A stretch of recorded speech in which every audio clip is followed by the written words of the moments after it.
Yo! Aujourd'hui, une nouvelle vidéo, dans un nouveau cadre. On n'a pas changé de lieu, on explore juste d'autres angles de perception.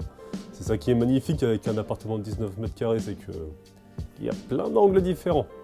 Bref, aujourd'hui, on va s'interroger sur le fait de comment bien utiliser son coach. En effet, pas mal de gens pensent qu'un coach sportif est cher, qu'un coach sportif est onéreux à payer. Et je pense que c'est quelque chose de faux, car beaucoup de gens utilisent mal leur coach sportif en réalité. Comment la plupart des gens utilisent-ils un coach sportif? Comment doit-on utiliser un coach sportif? La plupart du temps, le coach sportif fixe un rendez-vous, donc ça sert de motivation externe, car on ne veut pas foutre un lapin au coach sportif. Il s'occupe de la séance, donc on a la chance d'avoir un feedback pour corriger ses exercices. Il prépare la séance, donc on a juste à poser son cerveau et à s'exécuter. Et ensuite, s'il fait bien son travail, il vous programme une surcharge progressive.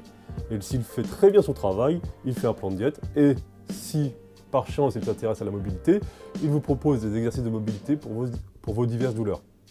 Mais en réalité, ceci, rien que ce que je viens de dénoncer, c'est-à-dire quelqu'un qui se pointe à l'heure, qui fait les séances, qui fait un programme, qui fait une progression, qui vous fait un plan de diète, qui s'intéresse à la mobilité, ça, c'est déjà beaucoup. Et à mon sens, ça mériterait déjà le salaire d'un coach. Mais en réalité, un coach, c'est bien plus que cela. Un coach, il doit vous enseigner tout son savoir. Un coach, il doit vous permettre de devenir autonome. Il doit vous permettre de devenir autonome sur 3 plans, sur l'entraînement, sur la diététique et sur la mobilité. Et là, vous devez être actif, et c'est à vous de devenir actif de ce processus. Vous devez faire vos devoirs, vous devez lire, vous devez poser des questions au coach.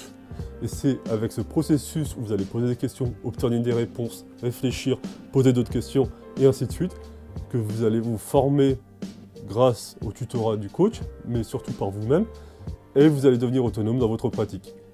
Et au bout de 10, 15, 20 heures, le nombre d'heures qui vous semble nécessaire, vous deviendrez autonome dans votre pratique et vous n'aurez plus besoin de payer quelqu'un entre 50 et 100 euros de l'heure.